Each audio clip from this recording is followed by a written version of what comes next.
we use the 1080 sprint in our rehab process, and we have 3 guidelines for this. The first part is put back the athlete back at a high F0.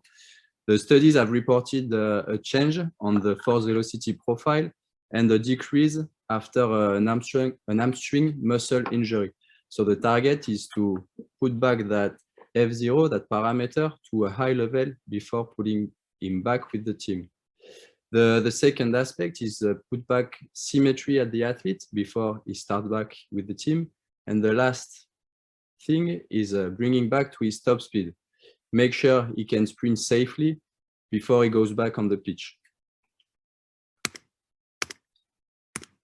So let's talk about the first parameter with the high F0 process.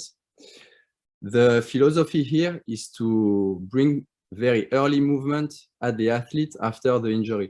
For example, on an hamstring injury, we introduce some athletic drills, day 2, day 3 after the injury. As soon as he can, we work on this horizontal force production at low velocity.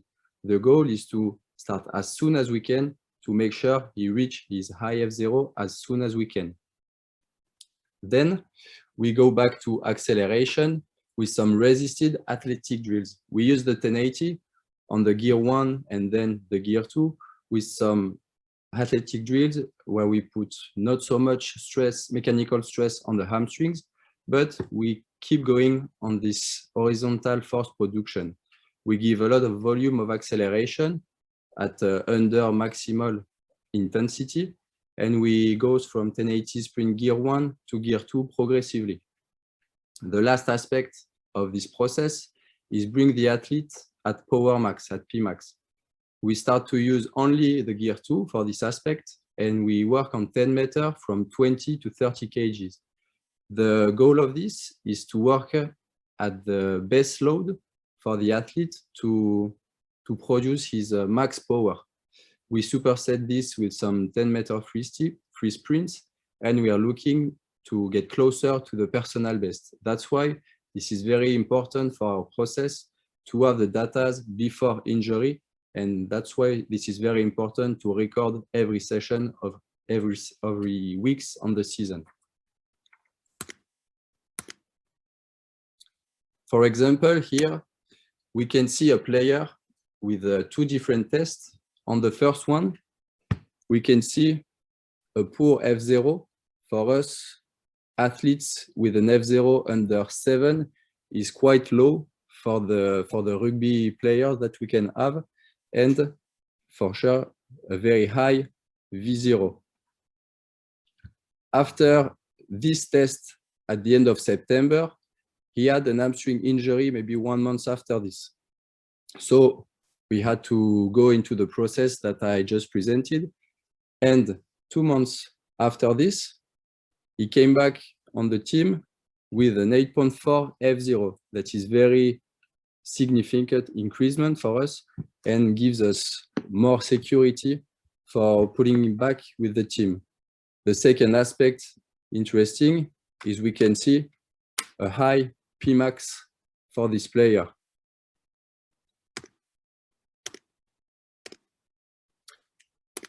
The second aspect of the return to play process is put the athlete back at top speed. So once the athlete is able to have good acceleration on 10 meters, we increase the distance and bring some more mechanical stress on the hamstrings.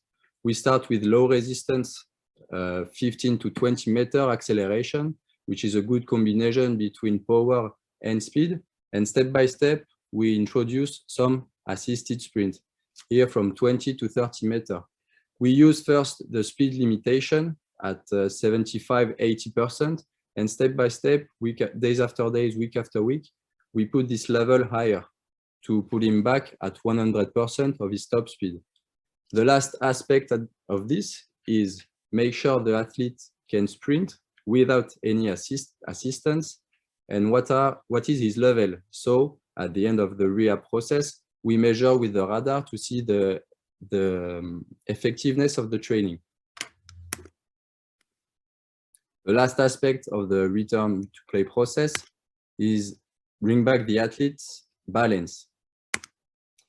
So we start with low speed single leg exercises like lunges, assisted or resisted.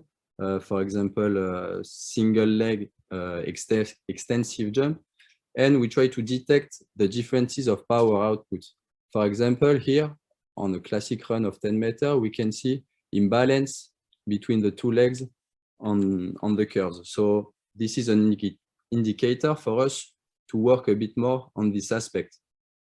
Then, when the athlete is going good at low speed exercises, we bring back some plyometrics, acceleration, and change of direction.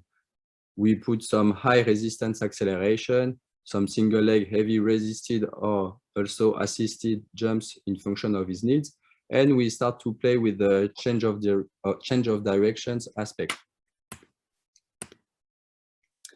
The 1080 sprint is not only a very good development tool, but this is also a very good prevention tool for us. Like we said, this is very important to have a high F0 for us to prevent hamstring injury. It seems like there is a link between hamstring strength and the horizontal force that we produce on an acceleration. There are some articles, very interesting, of Pascal Edouard, JB Morin, Samosino, Mendiguccia, that shows this. So we give a very important aspect of the prevention of hamstring injuries with this parameter. The second aspect of prevention for us is make the athlete sprint every week. Like Ben explained to you, we make the player sprint every week. We look for 92% minimum of his top speed each week. So this is a very good challenge. Make sure the athlete spends some time at top velocity to prevent some injury. And the last aspect of this is because we can measure everything with the 1080, we can detect some deficit between right leg, left leg, for example, but we also detect fatigue.